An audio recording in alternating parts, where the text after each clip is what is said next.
Serious matters. Almost 2,000 people in Ireland are living with a spinal cord injury. This week, the charity Spinal Injuries Ireland is hosting the first ever patient-centred conference for people living here with spinal cord injuries. Our next guest sustained a spinal cord injury in a motorbike accident 8 years ago. But instead of letting his life-changing injury affect him negatively, he chose to share his message of happiness and positivity. Nick van den Adel joins us now to share his inspirational story. And we're also joined by Fiona Boulder, the CEO of Spinal Injuries Ireland. And you're both very welcome to the show. Nick, 8 years ago, you were on your motorbike, 28 years of age, all well in the world, and you had an accident. What happened? Well, I worked for, I think, 16, 17 hours in a row, and then actually booked a cab to bring me home that night. But the cabs weren't driving anymore, and then I was standing in front of my motorcycle, and I felt like how those 10 minutes back to my house, I did it over 1,000 times. But I was so tired, so I stepped up, and then the first turn, I actually should have taken a right turn, and I just drove straight into a house. And then in a suburb, I crashed onto the side of the road, and so from 3 o'clock at night until 6 in the morning, I was lying there by myself. Conscious or unconscious? Kind of. So I fell asleep and I woke up, and I fell asleep and I woke up, but I had no idea who I was, where I was, or what happened. Or how badly you were injured. Come again, I'm sorry. Did you have any idea how badly you were injured? No, I was trying to stand up, my body wasn't responding anymore. I was trying to shout, but there wasn't any sound coming out of my mouth anymore. Until like 6 o'clock in the morning, and I grabbed my cell, which was still working, and I dialed our emergency number, and then about 7 o'clock in the morning, they found me on the side of the road. And were you an experienced motorcyclist, wearing all of the protective gear? Yeah, I was, and I wasn't even driving fast. It's just accidents in the small things in life. So I just felt completely wrong. That's actually what happened. And what was your injury? So I suffered a spinal cord injury, so I'm paralyzed actually from chest down, which actually means that nothing is working beneath it. So I can't feel anything, but my legs aren't working as well. Yeah, so when I woke up at ICU or whatsoever, a big man with a white coat came in and told me that I was paralyzed. And then rehab began. Yeah. So that moment, you've had this serious accident. You are 28 years of age. You obviously have a successful career. You're working hard. And somebody, as you say, comes in, a complete stranger, and says, you're paralysed from here down. What do you think, and how do you deal with that news? Difficult question, because there's not a single... I mean, I went to deep valleys, and I went to... So it wasn't just one feeling of being miserable. It was just going up and down and up and down and up and down. And I think that was the most difficult part. Wasn't the spinal cord injury. The most difficult part that I was 20 years of age, and suddenly you can't pee, you can't poop anymore, you lose sexuality, you lose all these things that were normal 28 years of my life. That you took for granted, like everybody does. Absolutely, absolutely. And then suddenly you're in a hospital bed and somebody needs to help you to get into the restroom.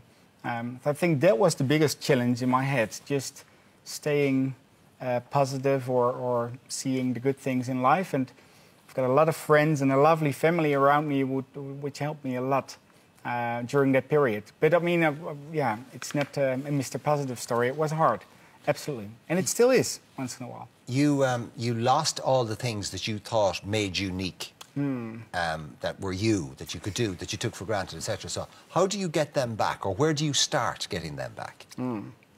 Yeah, so there's this sentence that I use a lot, which is like, happiness is not in your legs, which actually means that I was just trying to find happiness back in my life. So in the Netherlands, you get a lot of physiotherapy, occupational therapy, blah, blah, blah, etc.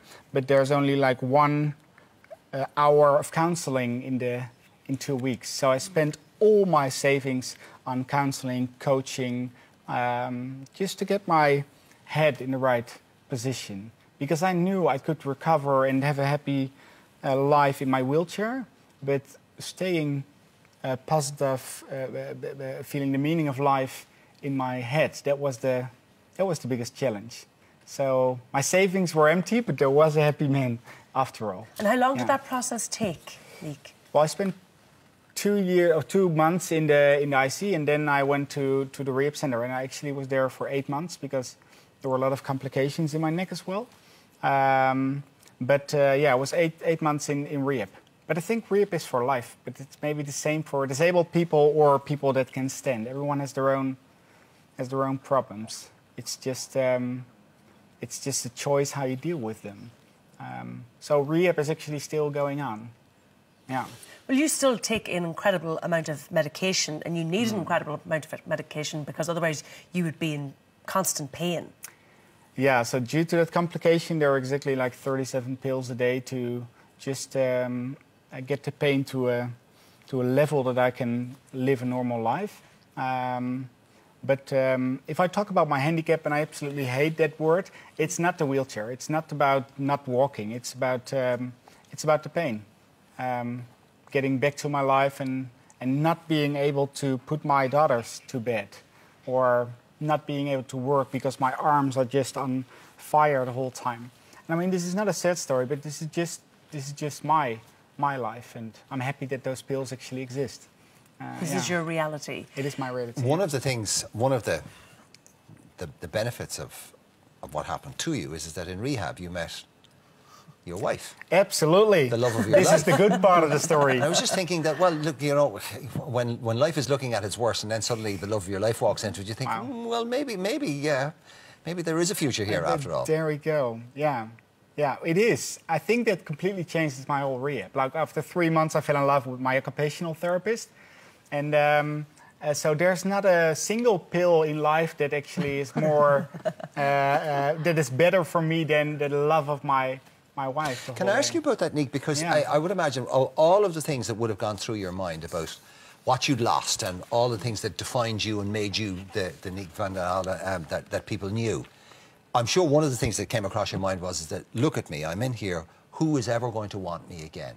And then that somebody does want you, falls in love with you, sees beyond the wheelchair, beyond the disability, and sees the man, the mind, the personality. That must have been a huge turning point for you. It is. I think your words are exactly right. And it is amazing. Imagine I was lying in my bed 24 hours a day. I couldn't do a lot of things anymore. And then Kim fell in love with me, and just like in the worst period of my life. And if she loves me at that point, then the rest of my life is easy. But it was a very, very big turning point. I actually told my parents to go away from my bed, and I just wanted Kim on my bed because Kim is the best medicine against my pain, and it really is. And now your 3 daughters as well. And now 3 daughters. Yeah. A busy, busy household. Absolutely. 3 under 3. Yeah, there we go. Yeah. Can I bring Fiona in here? Absolutely. This is a wonderful story, Fiona. Mm-hmm. But the problem is that there's 3 people a week who are going to face this every week in this country. Mm. And it may not be that easy, and the result may not be that good for them, which of course is what you and this your is why we're holding do. the conference tomorrow in the RDS Concert Hall.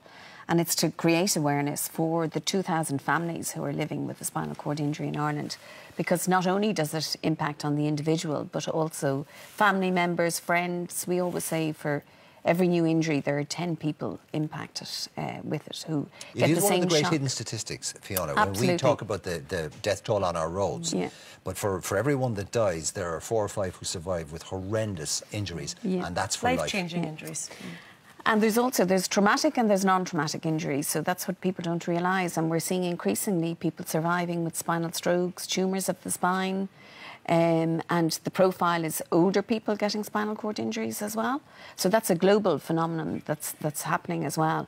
And if you're older, sustaining an injury, there are even more difficulties because obviously your body is ageing and you're not fit like Nick, and has age on his side, And one thing that Nick mentioned there was the support that was available in Holland. Yeah. The occupational therapy, the physiotherapy, the maybe speech and language therapy if you needed it. do we have those supports here in Ireland?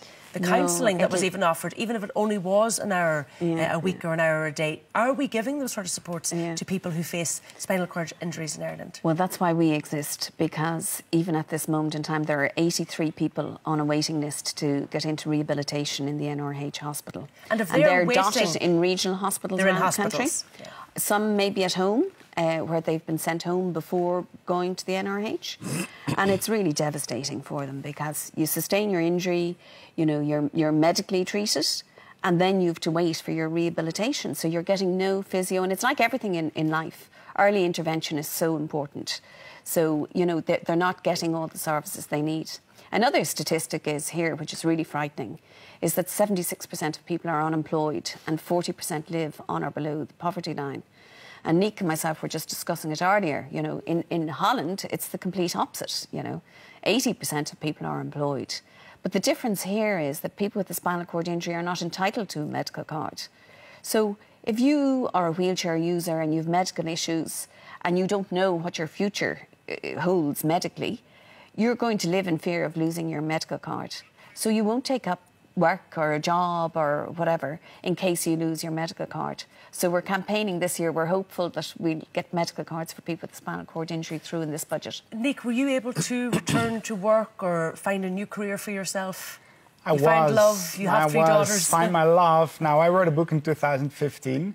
And then all my days are filled with keynotes, with speeches all around the world, and I can fly everywhere. But Fiona and I were discussing this earlier. I'm so lucky with our healthcare system as well. I can drive, I can fly, the whole bunch is supported. So I was really shocked to hear, especially, that's why we're doing the conference as well, that so many people at home and not just a part of society. I think that's the biggest gain that we're going to face for the next years. OK, just very quickly, Fiona, you are undertaking a challenge of your own with Restart. That's right, Richard yes. Cooper. Richard Cooper of Vapor Match and myself and another few people from David Lloyd in Donski have signed up to do Paris to Nice in aid of Spinal Injuries Ireland. On a bike? 700 kilometres in 6 days. No problem. When did you first buy a bike? A month ago. Plenty of time. Absolutely plenty of time. You need Anyhow, spinalinjuries.ie if anybody else is interested in joining us in that challenge. Do you know what? Or if you can help us at all, we'd really appreciate it. I know a very good motivational speaker who might be able to help you. That's why he's here. Thank you so much. Thank you for coming.